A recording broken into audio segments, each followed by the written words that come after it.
In today's video, we are going to learn something quite essential about the speaking part. We are going to understand how the examiner is going to ask you several questions in the speaking section or speaking interview of Ielts exam. You need to understand these things because they can help you a lot in order to answer your questions more properly. Examiners usually use two common ways to ask the questions. The first way is like this. They ask a question and they wait you to give them a complete answer.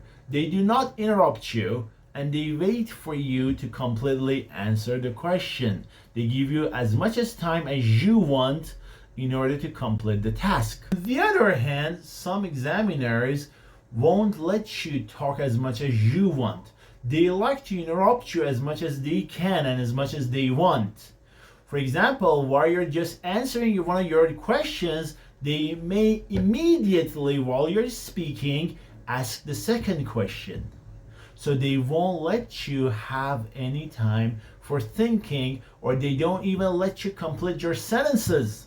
You have to understand this because these type of examiners won't like you to talk too much. Let's figure out the advantages and disadvantages of each approach. When the examiner gives you plenty of time to speak, definitely you can elaborate the subject much more brightly and much more fluently perhaps. You can give the examiner as much as detail you want. That is especially good for the questions that you have a lot of information to explain and expand.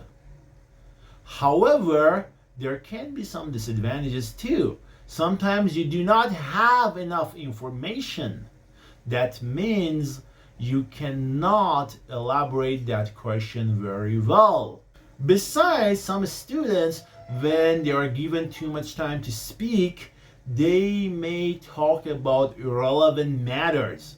They may talk about things which are not related to that question. As a result, they are going to lose some marks for this part. Besides, some students may think that they should elaborate something too much.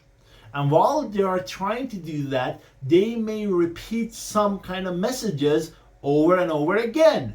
That is what we call as redundancy, and they are going to lose mark again. In the other approach, the examiner tries to interrupt you as much as they want, as much as they prefer. So here, you need to be all ears. You need to listen to the examiner's question carefully, while at the same time you need to speak. That's quite challenging for many students because they have to pay attention to several things at the same time. That's quite difficult for students. You need to have a lot of information about that question. You can simply give the examiner a short answer, and if you are given enough time, you can elaborate it. Here, you do not need to worry about having proper information about the question that you are going to elaborate.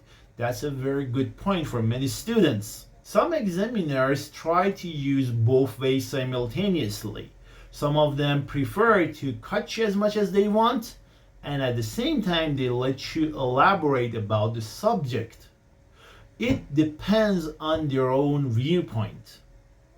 This way can be quite tricky for students and can be a little unfair for some students too, because when they have enough information about the subject and they want to elaborate it, they are stopped. The examiner does not let them continue. They cannot expand the subject anymore. While sometimes when they don't have enough information about the subject, or they did not understand the question fully, the examiner allows them to go on, expand. That can be a little unfair for many students. So these three ways are the ways that examiners in a speaking test in Ielts try to ask you several questions. You need to understand them properly, and these ways can be simply understood for you. If you know how you are going to be asked several questions during your exam, you definitely can find a more appropriate way to answer questions. Hope you enjoyed it. Don't forget to press the bell button and subscribe to our channel. See you soon.